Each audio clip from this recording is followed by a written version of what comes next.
ಯೆರೆಮೀಯನ ಪುಸ್ತಕ 7ನೇ ಅಧ್ಯಾಯ 8ನೇ ವಚನ. ಆಹಾ, ನೀವು ಸುಳ್ಳು ಮಾತುಗಳಲ್ಲಿ ಭರವಸವಿಟ್ಟಿದ್ದೀರಿ, ಅದು ನಿಮಗೆ ನಿಷ್ಪ್ರಯೋಜನವಾಗಿದೆ.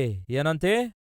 ನೀವು ಕಳವು, ಕೊಲೆ, ಹಾದರಗಳನ್ನು ಮಾಡಿ, ಸುಳ್ಳು ಸಾಕ್ಷಿ ಹೇಳಿ, ಬಾಳನಿಗೆ ಹೋಮವನ್ನರ್ಪಿಸಿ, ನೀವು ಕಂಡು ಕೇಳದ ಅನ್ಯ ದೇವತೆಗಳನ್ನು ಹಿಂಬಾಲಿಸಿದಿರಲ್ಲವೇ?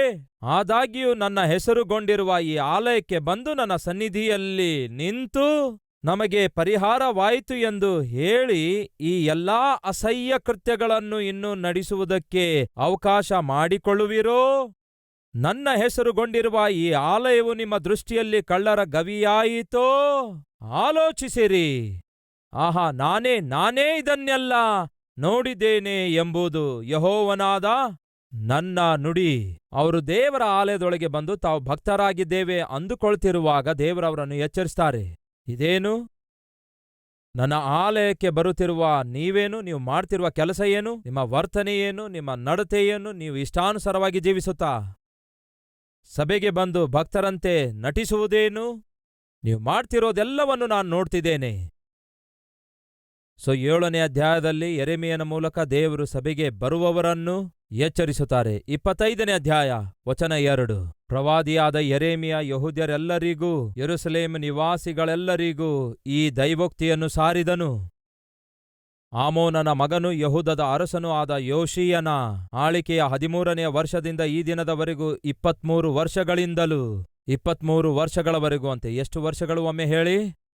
23 ವರ್ಷಗಳವರೆಗೂ ಯೆಹೋವನು ತನ್ನ ವಾಕ್ಯವನ್ನು ನನಗೆ ದಯಪಾಲಿಸುತ್ತಾ ಇದ್ದನು. ನಾನು ಸಾವಕಾಶ ಮಾಡದೆ ಆ ಮಾತುಗಳನ್ನು ನಿಮಗೆ ಪ್ರಕಟಿಸುತ್ತಾ ಬಂದಿದ್ದೇನೆ, ಆದರೆ ನೀವು ಅದಕ್ಕೆ ಕಿವಿಗೊಡಲಿಲ್ಲ. ನಿಮ್ಮ ಕೈ ಕೆಲಸದ ನಿಮಿತ್ತ ನನಗೆ ಕೋಪ ಹುಟ್ಟಿಸಲಾರದ ಹಾಗೆಯೂ ನಾನು ನಿಮಗೆ ಯಾವ ಬಾಧೆಯನ್ನುಂಟು ಮಾಡಲಾರದ ಹಾಗೆಯೂ ಅನ್ಯ ದೇವತೆಗಳನ್ನು ಅನುಸರಿಸುವುದನ್ನು, ಅವುಗಳನ್ನು ಪೂಜಿಸುವುದನ್ನು, ಅವುಗಳಿಗೆ ನಮಸ್ಕಾರ ಮಾಡುವುದನ್ನು ಬಿಟ್ಟು ನೀವೆಲ್ಲರೂ ನಿಮ್ಮ ದುರ್ಮಾರ್ಗತನವನ್ನು, ದುಷ್ಕ್ರಿಯೆಗಳನ್ನು ಬಿಟ್ಟು ಹಿಂದಿರುಗುವುದಾದರೆ ಯೆಹೋವನು ಪುರಾತನ ಕಾಲದಲ್ಲಿ ನಿಮಗೂ ನಿಮ್ಮ ಪಿತೃಗಳಿಗೆ ಅನುಗ್ರಹಿಸಿದ ದೇಶದೊಳಗೆ ನೀವು ನಿವಾಸಿಸುವಿರಿ ಎಂದು ಹೇಳುವುದಕ್ಕಾಗಿ ಯೆಹೋವನು ಸಾವಕಾಶ ಮಾಡಲಾರದೆ ತನ್ನ ಸೇವಕರಾದ ಪ್ರವಾದಿಗಳನ್ನು ನಿಮ್ಮ ಬಳಿಗೆ ಕಳಿಸಿದರೂ ಕೂಡ ನೀವು ಅವರ ಮಾತಿಗೆ ಕಿವಿಗೊಡಲಿಲ್ಲ. ಅವರ ಮಾತು ಕೇಳುವುದಕ್ಕೆ ನಿಮಗೆ ಮನಸ್ಸಿರಲಿಲ್ಲ. ನೀವು ನನ್ನ ಕಡೆಗೆ ಕಿವಿಗೊಡದೆ ನಿಮ್ಮ ಕೈ ಕೆಲಸದ ಬೊಂಬೆಗಳಿಂದ ನನಗೆ ರೇಗಿಸಿದ್ದರಿಂದ ನನ್ನ ಮಾತಿಗೆ ನೀವು ಕಿವಿಗೊಡಲಿಲ್ಲವೆಂದು ಯೆಹೋವನು ಹೇಳುತ್ತಿದ್ದಾನೆ. ಸೇನಾಧೀಶ್ವರನಾದ ಯೆಹೋವನು ಇಂತೆನ್ನುತ್ತಾನೆ, ನೀವು ನನ್ನ ಮಾತಿಗೆ ಕಿವಿಗೊಡಲಿಲ್ಲವಾದುದರಿಂದ ನಾನು ಉತ್ತರ ದೇಶದಲ್ಲಿರುವಂತಹ ಸರ್ವ ಜನಾಂಗದವರನ್ನು ನನ್ನ ಸೇವಕನಾಗಿರುವಂತಹ ನೆಬೂಕದ್ನೆಚ್ಚರನು ಎಂಬ ಬಾಬೇಲಿನ ಅರಸನನ್ನು ಬರಮಾಡುತ್ತಿದ್ದೇನೆ. ಈ ದೇಶದ ಮೇಲೆಯೂ ಇದರ ನಿವಾಸಿಗಳ ಮೇಲೆಯೂ ಸುತ್ತಲಿನ ಸಕಲ ಜನಾಂಗಗಳ ಮೇಲೆಯೂ ಅವನನ್ನು ಬರಮಾಡುವೆನು. ಈ ಜನರನ್ನು ಶಾಪಗ್ರಸ್ತರನ್ನಾಗಿಯೂ ವಿಸ್ಮಯಾಸ್ಪದವಾಗಿಯೂ ಅಪಹಾಸ್ಯಾಸ್ಪದಕ್ಕೂ ನಿತ್ಯ ನಾಶನಕ್ಕೂ ಈಡು ಮಾಡುವೆನು. ಇದಲ್ಲದೆ ನಾನು ಅವುಗಳಲ್ಲಿ ಹರ್ಷ ಸಂಭ್ರಮಗಳ ಧ್ವನಿಯನ್ನು, ವಧುವರರ ಸ್ವರವನ್ನು, ಬೀಸುವ ಕಲ್ಲಿನ ಸದ್ದನ್ನು, ದೀಪದ ಬೆಳಕನ್ನು ಅವರಲ್ಲಿ ನಿಲ್ಲಿಸಿಬಿಡುವೆನು. ಈ ದೇಶವೆಲ್ಲ ಹಾಳಾಗಿ ಬೆರಗಿಗೆ ಈಡಾಗುವುದು ಮತ್ತು ಈ ಜನಾಂಗಗಳು 70 ವರ್ಷ ಬಾಬೇಲಿನ ಅರಸನ ಅಡಿಯಾಳಾಗಿ ಬಿದ್ದಿರುವವು. ಇದೇ ಯೆಹೋವನ ನುಡಿ. ಯೆರೆಮೀಯನ ಮೂಲಕ ದೇವರು ಹೇಳುತ್ತಾರೆ, ನೀವು ಮಾಡಿರುವ ಪಾಪ ನೋಡಿ ನಾನು ಬೇಸರಗೊಂಡಿದ್ದೇನೆ. ಪ್ರತಿದಿನ ನನ್ನ ಸೇವಕರನ್ನು ಕಳುಹಿಸಿಕೊಟ್ಟು ನಿಮ್ಮನ್ನು ಎಚ್ಚರಿಸುತ್ತಾ ಬಂದಿದ್ದಾಗ್ಯೂ ಕೂಡ ನೀವು ಕಿವಿಗೊಡಲಿಲ್ಲ. ಹಾಗಾದರೆ ಈಗ ಕೇಳಿರಿ, ನಾನು ನೆಬೂಕದ್ನೆಚ್ಚರನನ್ನು ಬರಮಾಡುತ್ತಿದ್ದೇನೆ. ಎಷ್ಟು ನಿಖರವಾಗಿ ದೇವರು ಹೇಳ್ತಿದ್ದಾರೆ ನೋಡಿ. ನೀವು ಮಾಡಿದಂತಹ ಪಾಪಿಷ್ಟ ಕಾರ್ಯಗಳಿಗಾಗಿ ನಾನು ಎಷ್ಟೇ ಎಚ್ಚರಿಸಿದರೂ ಕೂಡ ನೀವು ನಟನೆಯ ಜೀವಿತವನ್ನು ಬಿಟ್ಟು ಬಿಡದೆ, ಪಾಪಿಷ್ಟ ಜೀವಿತವನ್ನು ಬಿಟ್ಟು ಬಿಡದೆ ಅದನ್ನು ಮುಂದುವರಿಸುತ್ತಾ ಬಂದಿರುವುದರಿಂದ ನಿಮ್ಮ ಮೇಲೆ ಶಿಕ್ಷೆ ಬರಲಿಕ್ಕಿದೆ. ನಿಮ್ಮನ್ನು ನಾನು ಶಿಕ್ಷಿಸಲಿಕ್ಕಿದ್ದೇನೆ. ಬಾಬೇಲ್ ದೇಶದಿಂದ ನೆಬೂಕದ್ನೆಚ್ಚರನನ್ನು ನಾನು ಬರಮಾಡುತ್ತಿದ್ದೇನೆ. ಅವನು ಬರುತ್ತಿದ್ದಾನೆ, ಬಂದು ನಿಮಗಿರುವ ಸಮಸ್ತವನ್ನು ದೋಚಿಕೊಳ್ಳುತ್ತಾನೆ. ಈ ಆಲಯವಾಗಿರಬಹುದು, ಈ ಸ್ಥಳವಾಗಿರಬಹುದು, ನನ್ನ ಸ್ವಾಸ್ಥ್ಯವೆಂದು ಕರೆಯಲ್ಪಟ್ಟಂತಹ ನನ್ನ ಜನರಾಗಿರಬಹುದು, ಸಂಪೂರ್ಣವಾಗಿ ದೋಚಿಕೊಳ್ಳಲಾಗ್ತದೆ, ನಿರ್ಜನವಾಗುತ್ತದೆ, ಜನನಿವೇಶನವಿಲ್ಲದಂತಾಗುತ್ತೆ. ಎಂಬುದಾಗಿ ದೇವರು ಯೆರೆಮೀಯನ ಮೂಲಕ ನೇರವಾಗಿ ಸ್ಪಷ್ಟವಾಗಿ ಎಚ್ಚರಿಸುತ್ತಾರೆ. ಅಯ್ಯೋ, ನೆಬೂಕದ್ನೆಚ್ಚರನು ಬರಲಿಕ್ಕಿದ್ದಾನಂತೆ. ಆ ದಿನ ಭೂಮಿಯ ಮೇಲೆ ಬಾಬೇಲ್ ದೇಶವು ಬಹುಶಕ್ತಿಯುತವಾದ ದೇಶವೆಂದು ಕರೆಯಲಾಗಿತ್ತು. ಪ್ರಪಂಚದಲ್ಲಿಯೇ ಇರುವಂತಹ ಎಲ್ಲಾ ದೇಶಗಳಲ್ಲಿಯೂ ಉನ್ನತವಾದ ದೇಶ ಎಂಬುದಾಗಿ ಆ ದಿನ ಪರಿಗಣಿಸಲಾಗಿತ್ತು. ಹಾಗೆಯೇ ಬಾಬೇಲ್ ದೇಶ ಆಳ್ವಿಕೆ ಮಾಡುವ ರಾಜನು ಪ್ರಪಂಚದ ದೊಡ್ಡ ನಾಯಕನೆಂದು ಪರಿಗಣಿಸಲಾಗಿದ್ದನು. ಆ ದಿನ ನೆಬೂಕದ್ನೆಚ್ಚರನು ಆಳ್ವಿಕೆ ಮಾಡ್ತಾ ಇದ್ದನು. ನೆಬೂಕದ್ನೆಚ್ಚರನನ್ನೇ ಬರಮಾಡುತ್ತೇನೆಂದು ದೇವರು ಹೇಳ್ತಿದ್ದಾರೆ. ಪ್ರಪಂಚಕ್ಕೆ ಆದೇಶ ಹೊರಡಿಸುವಂತಹ ಸ್ಥಾನದಲ್ಲಿರುವ ನೆಬೂಕದ್ನೆಚ್ಚರನನ್ನು ನಾನು ಬರಮಾಡ್ಲಿಕ್ಕಿದ್ದೇನೆ. ಅವನು ಬಂದು ಸಮಸ್ತವನ್ನು ನಿಮ್ಮಿಂದ ದೋಚಿಕೊಳ್ಳುತ್ತಾನೆ. ನೀವು ಮಾಡಿರುವ ಪಾಪಿಷ್ಟ ಕಾರ್ಯಗಳಿಗಾಗಿ ನಾನು ನಿಮಗೆ ಶಿಕ್ಷೆಯನ್ನು ವಿಧಿಸುವಂತವನಾಗಿದ್ದೇನೆ. ನಿಮಗಿರುವ ಸಮಸ್ತವನ್ನು ನೀವು ಕಳೆದುಕೊಳ್ಳುವಂತವರಾಗಿದ್ದೀರಿ.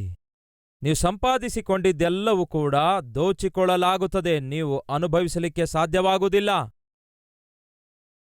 ನೀವು ಬಂದಿಗಳಾಗಿ ಕೊಂಡೊಯ್ಯಲ್ಪಡುತ್ತೀರಿ. ನಿಮಗಿರುವ ಸಮಸ್ತವನ್ನು ನೀವು ಕಳೆದುಕೊಳ್ಳುತ್ತೀರಿ. ದಿಕ್ಕಿಗೊಬ್ಬರು ಅನ್ನುವಂತೆ ಗಂಡನು ಹೆಂಡತಿಗೆ ಸಂಬಂಧ ಇಲ್ಲದಂತೆ, ಹೆಂಡತಿ ಗಂಡನೊಂದಿಗೆ ಸಂಬಂಧವಿಲ್ಲದಂತೆ, ಮಕ್ಕಳು ತಂದೆ ತಾಯಿಗಳೊಂದಿಗೆ ಸಂಬಂಧವಿರಲಾರದ ರೀತಿಯಲ್ಲಿ ನೀವು ಮಾಡಿದ ಪಾಪಿಷ್ಟ ಕಾರ್ಯದ ನಿಮಿತ್ತವಾಗಿ ನೀವು ಬೇರ್ಪಟ್ಟವರಾಗಿ ಒಬ್ಬರಿಂದ ಒಬ್ಬರು ದೂರ ಇರಬೇಕಾಗುತ್ತದೆ. ಎಷ್ಟೇ ಎಚ್ಚರಿಸಿದರೂ ಕೂಡ ನಿಮ್ಮ ಬದುಕನ್ನು ಬದಲಾಯಿಸಿಕೊಳ್ಳಲಿಲ್ಲ, ಬುದ್ಧಿ ಬದಲಾಯಿಸಿಕೊಳ್ಳಲಿಲ್ಲ. ಹಾಗಾಗಿ ಶಿಕ್ಷೆ ಬರಲಿಕ್ಕಿದೆ ಎಂದು ದೇವರು ನಿಖರವಾಗಿ ಯೆರೆಮೀಯನ ಮೂಲಕ ಎಚ್ಚರಿಸಿದರೂ ಕೂಡ ಬುದ್ಧಿ ತಂದುಕೊಂಡ್ರ ಇವರು? ತಂದುಕೊಳ್ಳಲಿಲ್ಲ. 2ನೇ ಪೂರ್ವಕಾಲ ವೃತ್ತಾಂತ 36ನೇ ಅಧ್ಯಾಯ 15ನೇ ವಚನ. ಅವರ ಪಿತೃಗಳ ದೇವರಾದ ಯೆಹೋವನು ತನ್ನ ಪ್ರಜೆಯನ್ನು, ತನ್ನ ನಿವಾಸ ಸ್ಥಾನವನ್ನು ಕನಿಕರಿಸಿ ಅವರ ಬಳಿಗೆ ತನ್ನ ದೂತರ ಮುಖಾಂತರ ವರ್ತಮಾನವನ್ನು ಕಳಿಸಿದನು, ಇಲ್ಲವೇ ಕಳಿಸುತ್ತಾ ಇದ್ದನು. ಆತನು ಸಾವಕಾಶ ಮಾಡದೆ ತನ್ನ ದೂತರನ್ನು ಕಳಿಸುತ್ತಾ ಇದ್ದನು. ಎಚ್ಚರಿಸುವವರನ್ನು ದೇವರು ಕಳಿಸಿಕೊಡ್ತಾ ಇದ್ರು. ಪ್ರಿಯ ಸಹೋದರ ಸಹೋದರಿಯರೇ, ಈ ಕಲ್ವರಿ ಸ್ವರ ಕಾರ್ಯಕ್ರಮ ನೀವು ವೀಕ್ಷಿಸುವಾಗ ಈ ದೀನ ಸೇವಕನು ನಿಮಗೆ ಎಚ್ಚರಿಸುವಂತೆ ಕಾಣಿಸುತ್ತದೆಯೋ? ಈ ವಾಕ್ಯ ಕೇಳುವಾಗ ದೇವರು ನನ್ನನ್ನು ಎಚ್ಚರಿಸ್ತಿದ್ದಾರೆ, ನನ್ನ ಲೋಪ ಬಯಲ್ಪಡಿಸ್ತಿದ್ದಾರೆ, ನಾನು ಮಾಡ್ತಿರುವ ತಪ್ಪಿನ ಕುರಿತು ದೇವರು ಮಾತಾಡ್ತಿದ್ದಾರೆ ಎಂದು ನಿಮಗನಿಸುತ್ತಿದೆಯಾ? ದಯವಿಟ್ಟು ಗಮನಿಸಿರಿ, ಅದು ದೇವರ ಕನಿಕರಾಗಿದೆ. ದೇವರು ನಿಮ್ಮ ಮೇಲೆ ಇನ್ನೂ ಪ್ರೀತಿ ತೋರಿಸುವವನಾದದ್ದರಿಂದ ಶಿಕ್ಷಿಸಲು ಮನಸ್ಸಿಲ್ಲದೆ ಕ್ಷಮಿಸುವುದಕ್ಕಾಗಿಯೇ ಸಿದ್ಧನಾಗಿದ್ದು, ನಾವೆಲ್ಲರೂ ಮಾಡ್ತಿರುವ ಪಾಪಗಳನ್ನು ದೇವರು ಬಯಲ್ಪಡಿಸುತ್ತಾ ಇರ್ತಾರೆ. ನಾವು ಮಾಡಿದ ಪಾಪ ನಾವು ಒಪ್ಪಿಕೊಳ್ಳುವಂತೆ ಮಾಡುವ ಹಾಗೆ ಪ್ರಯತ್ನಿಸುತ್ತಾನೆ. ಈ ರೀತಿಯಾಗಿ ಪ್ರತಿದಿನ ಕಲ್ವರಿ ಸ್ವರ ಟಿವಿ ಕಾರ್ಯಕ್ರಮ ವೀಕ್ಷಿಸುವಾಗ, ಇಲ್ಲವೇ ಸಾರುವ ಸಂದೇಶಗಳನ್ನು ಕೇಳುವಾಗ, ನೀವು ಟಿವಿ ಆನ್ ಮಾಡಿದ ಕೂಡಲೇ ನಿಮಗೆ ಎಚ್ಚರಿಕೆಯಿಂದ ಕೂಡಿರುವ ಮಾತು ನೀವು ಕೇಳಿಸಿಕೊಳ್ಳುವುದಾದರೆ ತಕ್ಷಣ ಚಾನಲ್ ಬದಲಾಯಿಸಬೇಡಿ. ಯಾವಾಗ ನೋಡಿದ್ರೂ ಇವರು ಗದರಿಸುತ್ತಲೇ ಇರುತ್ತಾರೆ. ಯಾವಾಗ ನೋಡಿದ್ರೂ ಕೂಡ ನಾನು ಮಾಡ್ತಿರುವ ತಪ್ಪು, ನಾನು ಮಾಡ್ತಿರುವ ಪಾಪ ಕಣ್ಣಾರೆ ಕಂಡಂತೆ ಗದರಿಸುತ್ತಾ ಇದ್ದಾರೆ ಎಂದು ನೀವು ಅಂದ್ಕೊಳ್ಬಹುದು. ಒಮ್ಮೆ ಒಬ್ಬ ಸೇವಕರು ನನಗೆ ಹೇಳಿದ್ರು, ಬ್ರದರ್, ನಿಮ್ಮನ್ನು ಕಂಡ್ರೆ ನನಗಾಗೋದಿಲ್ಲ ಅಂದ್ರು. ಒಂದು ಕಲ್ವರಿ ಮಹೋತ್ಸವ ಕೂಟದಲ್ಲಿ 3ನೇ ದಿನ ಕೂಟ ಮುಗಿದ ನಂತರ ಅಲ್ಲಿಗೆ ಬಂದ ಸೇವಕರೆಲ್ಲರೊಂದಿಗೆ ಸ್ವಲ್ಪ ಸಮಯ ಕಳೆಯಬೇಕೆಂದು ನಾನು ಆ ಸೇವಕರೆಲ್ಲರಿಗೆ ಹೇಳಿದೆ, ಬಂದ ನೀವೆಲ್ಲರೂ ಊಟ ಮಾಡಿಕೊಂಡು ಹೋಗಿರಿ ಎಂದು ಹೇಳಿದೆ. ಊಟವಾದ ನಂತರ ಸ್ವಲ್ಪ ವೈಯಕ್ತಿಕ ಸಮಯ ಕಳೆಯೋಣ ಅಂದಾಗ ಕೆಲವು 100 ಜನ ಪಾಸ್ಟರ್ಸ್ಗಳು ರಾತ್ರಿ ಕೂಟ ಮುಗಿದ ನಂತರ ರಾತ್ರಿ 11ರಿಂದ 11:15 ನಂತರ ಮಧ್ಯರಾತ್ರಿ 1-2 ಗಂಟೆಯವರೆಗೂ ನಾನು ಅವರೊಂದಿಗೆ ಸಮಯ ಕಳೆಯುತ್ತಾ ಇದ್ದೆ. ಅದೇ ರೀತಿಯಾಗಿ ಅವರು ಹಂಚಿಕೊಳ್ಳುವ ಅಭಿಪ್ರಾಯ ಕೂಡ ಪಡೆದುಕೊಳ್ತಿದ್ದೆ.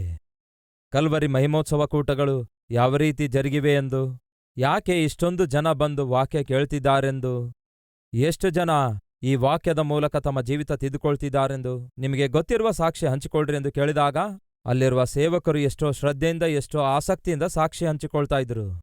ಅಷ್ಟರಲ್ಲೇ ಒಬ್ಬಾತನು ಬಂದನು. ಬಂದು ಏನ್ ಹೇಳ್ತಾನೆ ಗೊತ್ತಾ? ಸತೀಶ್ ಕುಮಾರ್ ಅವರೇ, ಒಂದು ವಿಷಯ ನಿಮಗೆ ತಪ್ಪದೇ ಹೇಳಬೇಕು ಅಂದಾಗ, ಏನದು? ನೀವಂದ್ರೆ ನನಗಿಷ್ಟ ಇಲ್ಲ ಅಂದ್ರು. ನಿಮ್ಮ ಪ್ರಸಂಗ ಅಂತೂ ನನಗೆ ಸ್ವಲ್ಪವೂ ಹಿಡಿಸಲ್ಲ ಅಂದ್ರು. ಬೇಕಾದರೆ ನನ್ನ ಸೆಲ್ಫೋನ್ ನೋಡ್ರಿ, ನನ್ನ ಸೆಲ್ಫೋನ್ನಲ್ಲಿ ಆಲ್ಮೋಸ್ಟ್ ಎಲ್ಲಾ ಸೇವಕರ ಪ್ರಸಂಗಗಳಿವೆ. ಅವರ ಹೆಸರು ಕೂಡ ಹೇಳಿದ್ರು. ಅವರ ಹೆಸರು ಹೇಳಲು ನನಗಿಷ್ಟ ಇಲ್ಲ. ಆ ಸೇವಕರ ಪ್ರಸಂಗ ಇದೆ, ಈ ಸೇವಕರ ಪ್ರಸಂಗ ಇದೆ, ಇವರೆಲ್ಲರ ಪ್ರಸಂಗ ನನ್ನ ಸೆಲ್ಫೋನ್ನಲ್ಲಿವೆ. ಆದರೆ ನಿಮ್ಮ ಪ್ರಸಂಗ ಒಂದು ಕೂಡ ಇಲ್ಲ ಅಂದ. ನಿಮ್ಮನ್ನಾಗಲಿ, ನಿಮ್ಮ ಪ್ರಸಂಗವಾಗಲಿ, ನಿಮ್ಮ ಮೀಟಿಂಗ್ಸ್ ಆಗಲಿ ಕಂಡ್ರೆ ನನಗೆ ಸ್ವಲ್ಪವೂ ಇಷ್ಟ ಇಲ್ಲ ಅಂದ. ನಾನು ಮೌನವಾಗಿ ನಿಂತು ಕೇಳ್ತಾ ಇದ್ದೆ, ಏನ್ ಮಾಡಬೇಕು? ಹಾಗೆ ಹೇಳಿದ ಮೇಲೆ ನಂತರ ಏನ್ ಹೇಳ್ದ ಗೊತ್ತಾ? ಯಾಕೆ ನನಗೆ ಹಿಡಿಸಲ್ಲ ಅಂತ ಕೂಡ ಹೇಳ್ತೇನಂದ. ನಾನೊಬ್ಬ ಸೇವಕನಾಗಿದ್ದೇನೆ. ಬೆಳಗ್ಗೆ ಎದ್ದು ಟಿವಿ ಆನ್ ಮಾಡಿದ ತಕ್ಷಣ ನನ್ನ ಕರ್ಮಕ್ಕೆ ನೀವೇ ಕಾಣಿಸ್ತೀರಿ. ಹಾಗೆ ಕಾಣಿಸೋದೇ ತಡ, ಏನಂತ ಗೊತ್ತಿಲ್ಲ. ನಾನೊಬ್ಬ ಸೇವಕನಾದಾಗಿಯೂ ಕೂಡ ನನ್ನ ಜೀವಿತದಲ್ಲಿ, ಸೇವೆಯಲ್ಲಿ ಏನೆಲ್ಲ ಪಾಪ ಮಾಡುತ್ತಾ ಬಂದಿದ್ದೇನೋ ಎಕ್ಸಾಕ್ಟ್ ಆಗಿ ಅದನ್ನೇ ಮಾತಾಡ್ತೀರಿ. ಅಯ್ಯೋ ಮತ್ತೆ ಬಂದ್ಬಿಟ್ರಪ್ಪ ಅಂತ ಮನ್ಸಲ್ಲಿ ಅಂದ್ಕೊಂಡು ಚಾನಲ್ ಬದಲಾಯಿಸ್ತೇನೆ. ಮತ್ತೆ ಯಾವಾಗ್ಲಾದ್ರೂ ಸಮಯ ದೊರಕಿದಾಗ ಟಿವಿ ಚಾನಲ್ ಆನ್ ಮಾಡಿದ್ರೆ ಮತ್ತೆ ನೀವು ಪ್ರತ್ಯಕ್ಷವಾದಾಗ ಅಯ್ಯೋ ಮತ್ತೆ ಬಂದ್ಬಿಟ್ರ ಅಂದ್ಕೊಳ್ತೇನೆ. ಸರಿ, 2 ನಿಮಿಷ ಸುಮ್ಮನೆ ನೋಡೋಣ ಅಂದುಕೊಂಡ್ರೆ ನನ್ನ ಬದುಕಿನಲ್ಲಿ ನಾನು ಮಾಡಿರುವ ತಪ್ಪುಗಳನ್ನೆಲ್ಲ ಕಣ್ಣಾರೆ ಕಂಡಂತೆಯೇ ಬಯಲ್ಪಡಿಸ್ತೀರಿ. ಇನ್ನು ನಿಮ್ಮನ್ನು ಕಂಡ್ರೆ ನನಗೆ BP ಬರುತ್ತೆ, ಕೋಪ ಉಂಟಾಗುತ್ತೆ. ಯಾವತ್ತೇ ಆಗಲಿ ನಿಮ್ಮನ್ನು ಟಿವಿಯಲ್ಲಿ ಕಂಡ್ರೆ ನನ್ನ ಮೈ ಉರಿತಾ ಇತ್ತು. ಯಾಕೆಂದರೆ ಯಾವತ್ತೇ ಆಗಲಿ ನಾನು ನಿಮ್ಮನ್ನು ನೋಡುವಾಗ AK-47 ಹಿಡ್ಕೊಂಡು ಗುಂಡು ಹಾರಿಸಿದ್ರೆ ಹೇಗಿರುತ್ತೆ ಅಂತಹ ಫೀಲಿಂಗ್ ನನಗಿತ್ತು. ನಂತರ ಅವ್ರು ಹೇಳಿದ್ರು, ಕಲ್ವರಿ ಮಹಿಮೋತ್ಸವ ಕೂಟ ನಮ್ಮ ಊರಲ್ಲಿ ಏರ್ಪಡಿಸಿದಾಗ ಇಷ್ಟೊಂದು ಸಾವಿರಾರು ಜನ ಗುಂಪು ಗುಂಪಾಗಿ ಬರುವುದನ್ನು ನೋಡಿ ಆಯ್ತು ನೋಡೋಣ, ಸುಮ್ಮನೆ 1 ಗಂಟೆ ಅವರ ವಾಕ್ಯ ಕೂತ್ಕೊಂಡು ಕೇಳೋಣ, ಅಷ್ಟಕ್ಕೂ ಅವರು ಸಾರುವ ವಾಕ್ಯದಲ್ಲಿ ಇರುವ ಶಕ್ತಿಯನ್ನು ನೋಡೋಣ, ಎಷ್ಟು ದಿನ ಅವರ ವಾಕ್ಯಕ್ಕೆ ಭಯಪಡಲಿ ಅಂದುಕೊಂಡು ಈ ದಿವಸ ದೃಢವಾಗಿ ಬಂದು ಕೂತ್ಕೊಂಡೆ ಅಂದ. ನನ್ನ ಜೀವಿತದಲ್ಲಿಯೇ ಫಸ್ಟ್ ಟೈಮ್ ನಾನೆಂಥ ಪಾಪಿಷ್ಠನಾಗಿದ್ದೇನೆಂದು, ಸೇವೆಯ ಮುಸುಕಿನಲ್ಲಿ ಎಂತಹ ದುರ್ಮಾರ್ಗದ ಕೆಲಸಗಳನ್ನು ಮಾಡಿದ್ದೇನೆಂದು ದೇವರು ಈ ದಿನ ಎಲ್ಲವನ್ನೂ ಬಯಲ್ಪಡಿಸಿದ್ದಾರೆ. ಯಾಕೆ ನಿಮ್ಮನ್ನು ಕಂಡ್ರೆ ಆಗೋದಿಲ್ಲ, ಯಾಕೆ ನಿಮ್ಮನ್ನು ಕಂಡ್ರೆ ನಾನು ಇಷ್ಟಪಡೋದಿಲ್ಲವೆಂದರೆ ಯಾವುದೇ ದಿನ ಟಿವಿಯಲ್ಲಿ ನಿಮ್ಮ ವಾಕ್ಯ ಕೇಳುವಾಗ ನೇರವಾಗಿ ನನ್ನೊಂದಿಗೆ ದೇವರು ಮಾತಾಡ್ತಾ ಬಂದ್ರು ಅದನ್ನು ನಾನು ತಾಳಲಿಕ್ಕಾಗ್ಲಿಲ್ಲ. ಅದು ಎಚ್ಚರಿಕೆಯಾಗಿ ಕಾಣಿಸಿತು.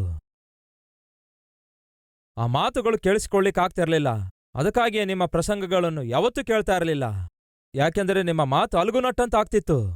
ದಯವಿಟ್ಟು ಕೇಳಿ, ಅದು ಸತೀಶ್ ಕುಮಾರ್ ಅವರ ಪ್ರಸಂಗ ಅಲ್ಲ. ಪೇತ್ರನು ಪವಿತ್ರಾತ್ಮ ಭರಿತನಾಗಿ ಯೆರೂಸಲೇಮಿನಲ್ಲಿ ಆ ದಿನ ನಿಂತುಕೊಂಡು ವಾಕ್ಯವನ್ನು ಸಾರಿದಾಗ ಬೈಬಲ್ ಏನ್ ಹೇಳ್ತದೆ ಗೊತ್ತಾ?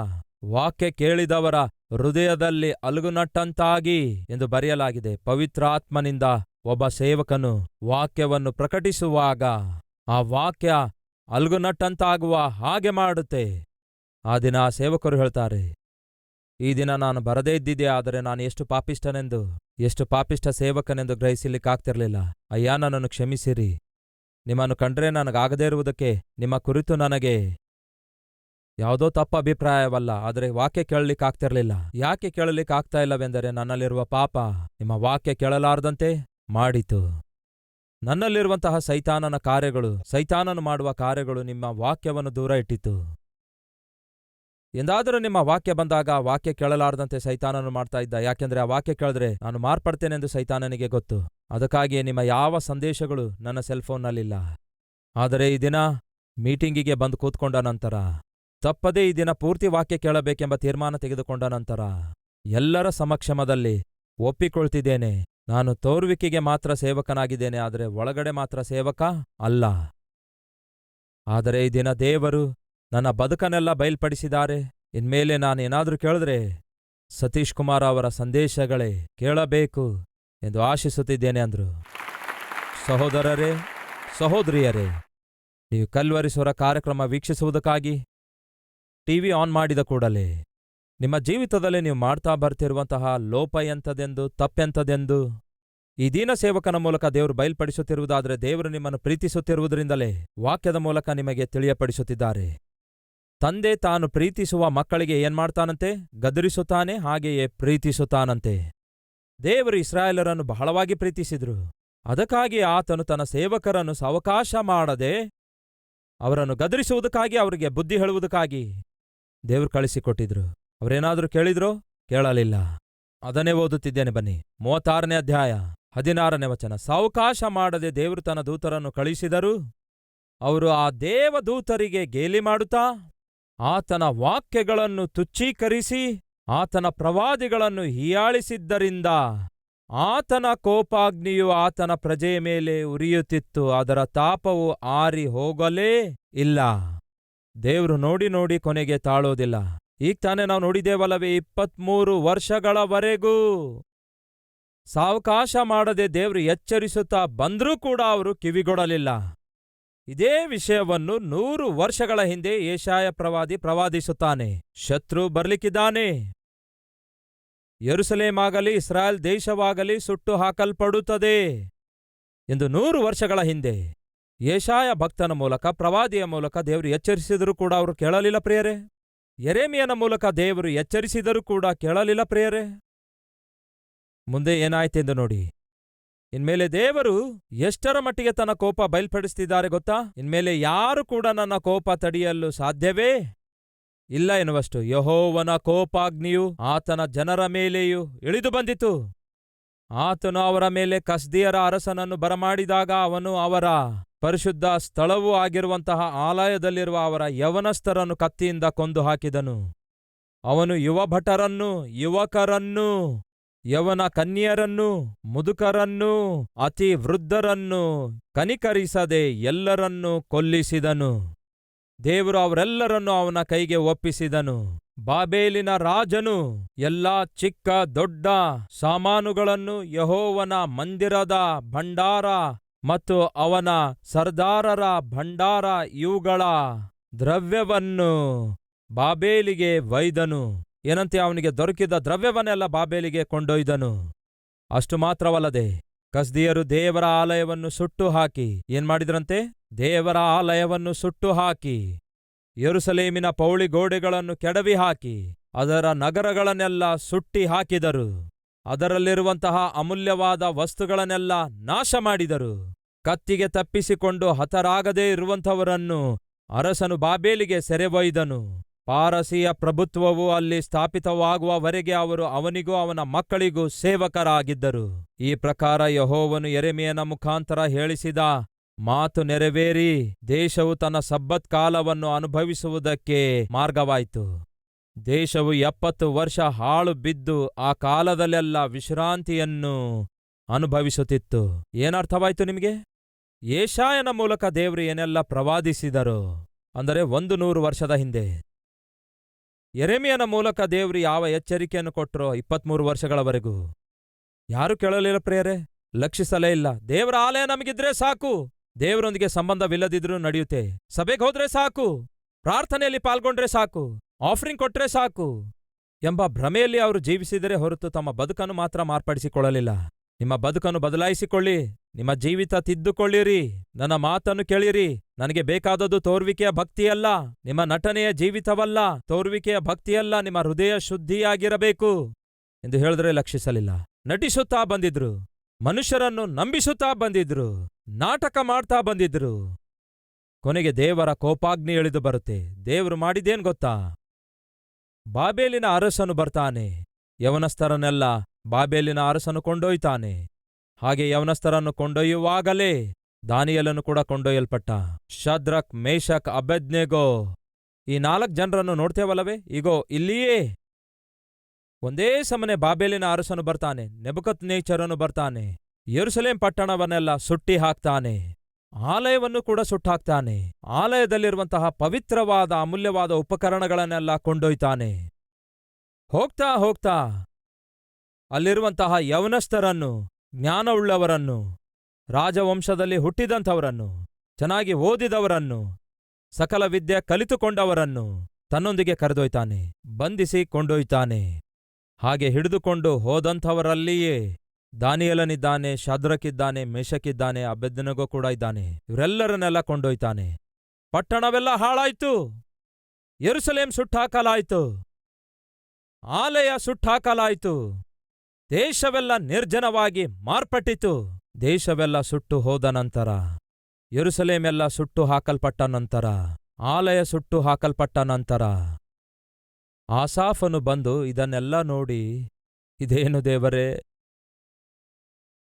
ನೀನು ನಿನ್ನ ಆಲಯವನ್ನು ಬಿಟ್ಟಿದ್ದೇಕೆ? ನಿನ್ನ ಸ್ವಾಸ್ಥ್ಯವನ್ನು ಬಿಟ್ಟಿದ್ದೇಕೆ?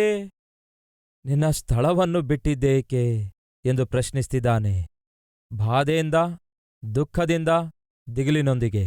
ಆದರೆ ನಿಜವಾಗ್ಲೂ ದೇವರೇ ಬಿಟ್ಟು ಬಿಟ್ಟಿದ್ದಾರಂತೀರಾ? ಇಲ್ಲವೇ ದೇವರ ಮಾತು ಕೇಳಲಾರದಂತೆ ಪ್ರಜೆಗಳು ದೇವರಿಗೆ ಬೇಸರಗೊಳಿಸಿರುವುದರ ನಿಮಿತ್ತ ದೇವರು ಅವರನ್ನು ಶಿಕ್ಷಿಸಿದರಂತೀರಾ? ಈಗ ಹೇಳಿ, ಏನನ್ನುತ್ತೀರಿ?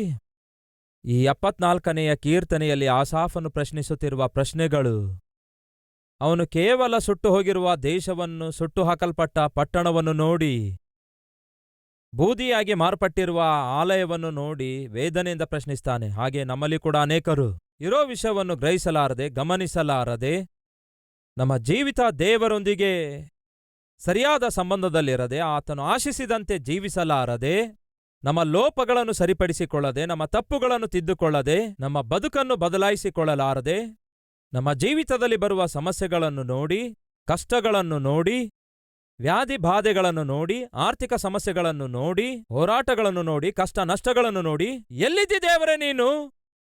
ಯಾಕೆ ನನ್ನನ್ನು ಲಕ್ಷಿಸಲ್ಲ? ಯಾಕೆ ನನ್ನನ್ನು ಕನಿಕರಿಸಲ್ಲ? ಯಾಕೆ ನನಗೆ ವಾಸಿ ಮಾಡಲ್ಲ? ಯಾಕೆ ನನಗೆ ಉದ್ಧರಿಸಲ್ಲ? ಯಾಕೆ ನನಗೆ ಜಯ ಕೊಡೋದಿಲ್ಲ? ಯಾಕೆ ನನಗೆ ಎಂದು ಪ್ರಶ್ನಿಸ್ತೇವೆ. ಆದರೆ ಬೈಬಲ್ ಹೇಳ್ತದೆ, ನಿಷ್ಕಾರಣವಾಗಿ ಯಾರೊಬ್ಬರನ್ನು ಬಾಧಿಸುವಾತನು ನಮ್ಮ ದೇವರು ಅಲ್ಲವೆಂದು. ಆಸಾಫನು ಕೀರ್ತನೆ ಬರೆಯುತ್ತಿದ್ದಾನೆ, ಪ್ರಾರ್ಥನೆಯಿಂದ ಕೀರ್ತನೆ ಬರೆಯುತ್ತಿದ್ದಾನೆ. ಯಾಕೆ ನಿನ್ನ ಸ್ವಾಸ್ಥ್ಯವನ್ನು ನೀನು ಬಿಟ್ಟುಬಿಟ್ಟೆ? ಯಾಕೆ ನಿನ್ನ ಸಭೆಯನ್ನು ಬಿಟ್ಟುಬಿಟ್ಟೆ ಎಂದು ಕೇಳ್ತಾನೆ. ಏನೋ ದೇವರೇ ತಪ್ಪು ಮಾಡಿದಂತೆ. ನಮ್ಮಲ್ಲಿಯೂ ಬಹಳ ಜನ ಅದನ್ನೇ ಮಾಡ್ತಾರೆ. ದೇವರನ್ನೇ ಪ್ರಶ್ನಿಸ್ತಾರೆ, ತಮ್ಮ ಬದುಕನ್ನು ಪ್ರಶ್ನಿಸಿಕೊಳ್ಳಲಾರದೆ. ದೇವರನ್ನೇ ಪ್ರಶ್ನಿಸ್ತಾರೆ, ತಮ್ಮ ಬದುಕನ್ನು ಪರಿಶೀಲಿಸಿಕೊಳ್ಳಲಾರದೆ. ದೇವರನ್ನೇ ಪ್ರಶ್ನಿಸ್ತಾರೆ, ತಮ್ಮ ಸ್ವಂತ ಜೀವಿತ ಪರೀಕ್ಷಿಸಿಕೊಳ್ಳಲಾರದೆ. ಇದು ಒಳ್ಳೆಯದಲ್ಲ.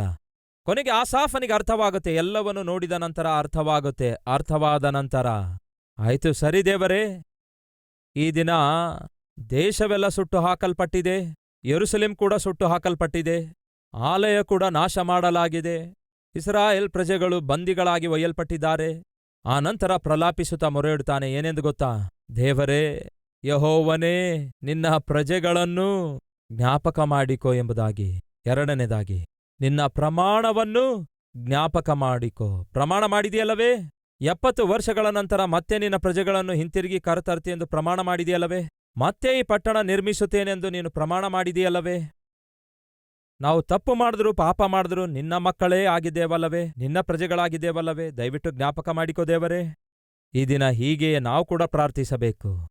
ಯಾವ ಪ್ರಾರ್ಥನೆ? ದೇವರೇ, ನಾನು ಏನಾದರೂ ಕೂಡ ನಿನ್ನ ಮಗನಾಗಿದ್ದೇನಲ್ಲವೇ, ಮಗಳಾಗಿದ್ದೇನಲ್ಲವೇ? ದಯವಿಟ್ಟು ನನ್ನನ್ನು ಜ್ಞಾಪಕ ಮಾಡಿಕೋ ದೇವರೇ. ನಿಜವೇ ತಪ್ಪು ಮಾಡಿದ್ದೇನೆ, ನಿಜವೇ ಪಾಪ ಮಾಡಿದ್ದೇನೆ, ನಿಜವೇ ಅಪನಂಬಿಕೆಯಿಂದ ಜೀವಿಸಿದ್ದೇನೆ, ನಿಜವೇ ನಿನ್ನಿಂದ ದೂರವಾಗಿದ್ದೇನೆ, ನಿಜವೇ ಮಾಡಕೂಡದ ಕೆಲಸ ಮಾಡಿದ್ದೇನೆ, ಆತ್ಮಿಕತೆಯನ್ನು ನಿರ್ಲಕ್ಷ್ಯ ಮಾಡಿದ್ದೇನೆ, ಪ್ರಾರ್ಥನೆಯನ್ನು ಪಕ್ಕಕ್ಕಿಟ್ಟಿದ್ದೇನೆ, ಪರಿಶುದ್ಧತೆಯನ್ನು ಪಣವಾಗಿಟ್ಟಿದ್ದೇನೆ, ಇಷ್ಟ ಬಂದಂತೆ ಜೀವಿಸಿದ್ದೇನೆ. ಆದಾಗ್ಯೂ ನಿನಗೆ ಮಗನಾಗಿದ್ದೇನಲ್ಲವೇ, ನಿನಗೆ ಮಗಳಾಗಿದ್ದೇನಲ್ಲವೇ? ಒಮ್ಮೆ ನನ್ನನ್ನು ಜ್ಞಾಪಕ ಮಾಡಿಕೋ ದೇವರೇ ಎಂದು ಪ್ರಾರ್ಥಿಸುವುದು ಒಳ್ಳೆಯದು. ಅದಕ್ಕೆ ಹೇಳ್ತಿದ್ದಾನೆ, ದೇವರೇ, ನಿನ್ನ ಪ್ರಜೆಗಳನ್ನು ಜ್ಞಾಪಕ ಮಾಡಿಕೋ ಎಂದು. ಎರಡನೇದು, ನಿನ್ನ ಪ್ರಮಾಣವನ್ನು ಜ್ಞಾಪಕ ಮಾಡಿಕೋ. ಪ್ರಮಾಣ ಅಂದ್ರೆ ನೀನು ಪ್ರಮಾಣ ಮಾಡಿದೆಯಲ್ಲವೇ, ಮಾತು ಕೊಟ್ಟಿದೆಯಲ್ಲವೇ, ಯೆರೆಮೀಯನ ಮೂಲಕ ಹೇಳಿಸಿದೆಯಲ್ಲವೇ, 70 ವರ್ಷಗಳ ನಂತರ ಮತ್ತೆ ನನ್ನ ಪ್ರಜೆಗಳನ್ನು ತಿರುಗಿ ಕರೆತರುತ್ತೇನೆಂದು ಹೇಳಿದೆಯಲ್ಲವೇ, ಅವರನ್ನು ಒಂದುಗೂಡಿಸುತ್ತೇನಂದಿದೆಯಲ್ಲವೇ, ಉದ್ಧರಿಸುತ್ತೇನಂದಿದೆಯಲ್ಲವೇ, ಅವರನ್ನು ಆಶೀರ್ವದಿಸುತ್ತೇನಂದಿದೆಯಲ್ಲವೇ? ಜ್ಞಾಪಕ ಮಾಡಿಕೋ ದೇವರೇ. ಆ ಪ್ರಾರ್ಥನೆ ನಾವು ಮಾಡಬೇಕು. ದೇವರೇ, ದೋಷಗಳನ್ನು ಮುಚ್ಚಿಕೊಳ್ಳುವವನಿಗೆ ಶುಭವಾಗುವುದಿಲ್ಲ, ಆದರೆ ಅವುಗಳನ್ನು ಒಪ್ಪಿಕೊಂಡು ಬಿಟ್ಟು ಬಿಡುವವನಿಗೆ ಕನಿಕರ ದೊರಕುತ್ತದೆ ಎಂದು ಹೇಳಿದೆಯಲ್ಲವೇ? ನನ್ನನ್ನು ಜ್ಞಾಪಕ ಮಾಡಿಕೋ ದೇವರೇ. ನನ್ನ ದೋಷಗಳನ್ನು ನಾನು ಒಪ್ಪಿಕೊಳ್ತಿದ್ದೇನೆ, ನನ್ನ ಪಾಪಗಳನ್ನು ನಾನು ಬಿಟ್ಟು ಬಿಡ್ತಿದ್ದೇನೆ, ಕನಿಕರಿಸುತ್ತೇನೆಂದು ಮಾತು ಕೊಟ್ಟಿದೆಯಲ್ಲವೇ? ಜ್ಞಾಪಕ ಮಾಡಿಕೋ ದೇವರೇ. ಮೂರನೇದಾಗಿ, ದೇವರೇ, ನಿನ್ನ ಪ್ರಭಾವವನ್ನು ಜ್ಞಾಪಕ ಮಾಡಿಕೋ ಅನ್ನುತ್ತಾನೆ. ನೀನು ಬಹು ಪ್ರಭಾವವುಳ್ಳ ದೇವರಾಗಿದ್ದಿ, ಬಹು ಶಕ್ತಿಯುಳ್ಳ ದೇವರಾಗಿದ್ದಿ. ನಮ್ಮನ್ನು ಬಿಡಿಸುವುದಕ್ಕಾಗಿ, ಮೊದಲನೇದಾಗಿ ನಮ್ಮನ್ನು ಕ್ಷಮಿಸುವುದಕ್ಕಾಗಿ, ಆನಂತರ ನಮ್ಮನ್ನು ಪ್ರತಿ ಪಾಪದಿಂದ ಬಿಡಿಸುವುದಕ್ಕಾಗಿ, ಪರಿಶುದ್ಧರಾಗಿ ಜೀವಿಸುವಂತೆ ಮಾಡುವುದಕ್ಕಾಗಿ ನೀನು ಪ್ರಭಾವವುಳ್ಳ ದೇವರಾಗಿದ್ದಿ ದೇವರೇ. ಹಾಗಾಗಿ ಜ್ಞಾಪಕ ಮಾಡಿಕೋ. ನಿನ್ನ ಪ್ರಭಾವವನ್ನು ತೋರ್ಪಡಿಸು, ನಮ್ಮನ್ನು ಪರಿಶುದ್ಧರನ್ನಾಗಿ ಮಾರ್ಪಡಿಸು. ನಾವು ನಿನ್ನ ಮಕ್ಕಳಾಗಿರುವುದರಿಂದ ಜ್ಞಾಪಕ ಮಾಡಿಕೋ. ಆಸಾಫನು ಆರಂಭದಲ್ಲಿ ಮೊದಲು ಪ್ರಶ್ನಿಸುತ್ತಾನೆ, ಆದರೆ ಕೊನೆಗೆ ಬರೋಷ್ಟೊತ್ತಿಗೆ ನಾನು ದೇವರಿಗೆ ಪ್ರಶ್ನಿಸ್ತಿದ್ದೇನೆ, ಆದರೆ ವಾಸ್ತವದಲ್ಲಿ ದೇವರು ಏನೇ ಮಾಡಿದರೂ ಕೂಡ ಆತನು ನ್ಯಾಯವಾಗಿಯೇ ವ್ಯವಹರಿಸುತ್ತಾನೆ. ತಪ್ಪು ಮಾಡಿದ್ದು ನಾವು, ಪಾಪ ಮಾಡಿದ್ದು ನಾವು, ದೇವರನ್ನು ಮರೆತಿದ್ದು ನಾವು, ಇಷ್ಟಾನುಸಾರವಾಗಿ ಜೀವಿಸಿದ್ದು ನಾವು, ಆತನ ತಾಳ್ಮೆ ಪರೀಕ್ಷಿಸಿದ್ದು ನಾವು, ಆತನ ಕ್ಷಮಿಸುವ ಗುಣವನ್ನು ಪರೀಕ್ಷಿಸಿದ್ದು ನಾವು. ಕರ್ತನೇ, ತಪ್ಪು ಮಾಡಿದ್ದು ನಾವು. ಜ್ಞಾಪಕ ಮಾಡಿಕೋ ದೇವರೇ. ಆದಾಗ್ಯೂ ನಾವು ನಿನ್ನ ಪ್ರಜೆಗಳಲ್ಲವೋ? ಜ್ಞಾಪಕ ಮಾಡಿಕೋ ದೇವರೇ. ನೀನು ನಮಗೆ ಪ್ರಮಾಣ ಮಾಡಿದೆಯಲ್ಲವೇ? ಜ್ಞಾಪಕ ಮಾಡಿಕೋ ದೇವರೇ. ನೀನು ಬಹು ಪ್ರಭಾವವುಳ್ಳಂತಹ ದೇವರಾಗಿದೆಯಲ್ಲವೇ? ಆ ನಿನ್ನ ಪ್ರಭಾವದಿಂದ ನಮ್ಮನ್ನು ಜ್ಞಾಪಕ ಮಾಡಿಕೊಂಡು, ನಮ್ಮನ್ನು ಕ್ಷಮಿಸಿ, ನಮ್ಮ ವಿಷಯದಲ್ಲಿ ನೀವು ಹಾಕಿಕೊಂಡಿರುವ ಉನ್ನತವಾದ ಆಲೋಚನೆಗಳನ್ನು, ಉದ್ದೇಶಗಳನ್ನು ಜ್ಞಾಪಕ ಮಾಡಿಕೊಂಡು ನಮ್ಮನ್ನು ಉದ್ಧರಿಸು ದೇವರೇ ಎಂದು ಪ್ರಾರ್ಥಿಸಬೇಕು. ಈ ದಿನ ಯಾರಾದರೂ ಇದ್ದೀರಾ ಇಂಥ ಪ್ರಾರ್ಥನೆ ಮಾಡುವುದಕ್ಕಾಗಿ? ಕರ್ತನೇ, ನನ್ನನ್ನು ಜ್ಞಾಪಕ ಮಾಡಿಕೊ ಎಂದು. ಬನ್ನಿ ಪ್ರಾರ್ಥಿಸೋಣ. ಪ್ರತಿಯೊಬ್ಬರೂ ಪ್ರಾರ್ಥನೆಯಲ್ಲಿ ಐಕ್ಯವಾಗಿರಿ.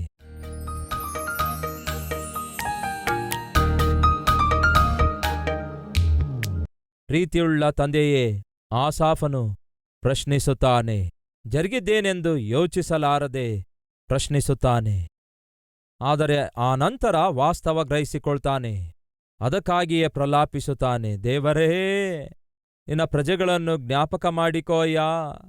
ಅವರು ಬಂಧನದಲ್ಲಿದ್ದಾರೆ, ಅವರು ಬಂಧಿಸಲ್ಪಟ್ಟವರಾಗಿದ್ದಾರೆ, ಅವರು ಬಹುದೂರದಲ್ಲಿದ್ದಾರೆ. ದೇವರೇ, ಜ್ಞಾಪಕ ಮಾಡಿಕೋ.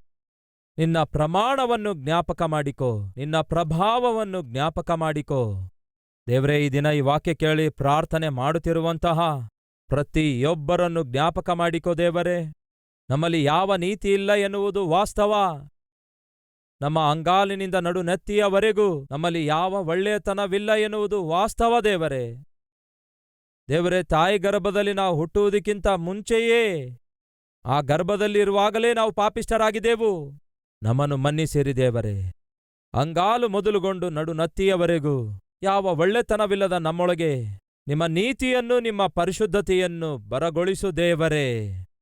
ಪರಿಶುದ್ಧಗೊಳಿಸು ದೇವರೇ. ಪರಿಶುದ್ಧರನ್ನಾಗಿ ಮಾಡು ದೇವರೇ. ನಿಮ್ಮ ಸಾಕ್ಷಿಗಳಾಗಿ ಜೀವಿಸುವಂತೆ ಮಾಡಿರಿ. ನಮಗೆ ಕೊಟ್ಟ ವಾಗ್ದಾನವನ್ನು ಜ್ಞಾಪಕ ಮಾಡಿಕೊಳ್ಳಿರಿ. ನಿಮ್ಮ ಕನಿಕರವನ್ನು ನಮಗೆ ತೋರಿಸಿರಿ. ಕೇವಲ ಸಭೆಗೆ ಬಂದರೆ ಸಾಲುವುದಿಲ್ಲ, ಆದರೆ ನಮ್ಮ ಶರೀರವನ್ನೇ ದೇವಾಲಯವೆಂದು ಭಾವಿಸಿ ಈ ಆಲಯವನ್ನು ಪವಿತ್ರವಾಗಿ ಕಾಪಾಡಿಕೊಳ್ಳಲು ಸಹಾಯ ಮಾಡಿರಿ ದೇವರೇ. ಯಾರ್ಯಾರು ತಮ್ಮ ಶರೀರವೆಂಬ ದೇವಾಲಯವನ್ನು ಅಪವಿತ್ರಗೊಳಿಸಿಕೊಂಡಿದ್ದಾರೋ, ಹಾಗೆ ಅಪವಿತ್ರಗೊಳಿಸಿಕೊಂಡಿರುವ ಪ್ರತಿಯೊಬ್ಬರು ಮಾಡುತ್ತಿರುವ ಪ್ರಾರ್ಥನೆಯನ್ನು ಲಾಲಿಸಿ ಕ್ಷಮಾಪಣೆ ಕೋರುತ್ತಿರುವಾಗ ಅಂತಹ ಪ್ರತಿಯೊಬ್ಬರನ್ನು ದೇವರೇ ನಿಮ್ಮ ರಕ್ತದಿಂದ ತೊಳೆದು ಪರಿಶುದ್ಧಗೊಳಿಸಿ, ಪವಿತ್ರಗೊಳಿಸಿ, ಫಲಿತವಾಗಿ ನಮ್ಮ ಜೀವಿತಗಳು ಪರಿಶುದ್ಧಗೊಂಡವುಗಳಾಗಿ ನಿತ್ಯವೂ ನಿಮಗೆ ಅಂಗೀಕಾರವಾಗಿರುವ ಹಾಗೆ ಸಹಾಯ ಮಾಡಿರೆಂದು ಯೇಸುವಿನ ನಾಮದಲ್ಲಿ ಬೇಡಿ ಹೊಂದಿದ್ದೇವೆ ತಂದೆಯೇ, ಆಮೆನ್.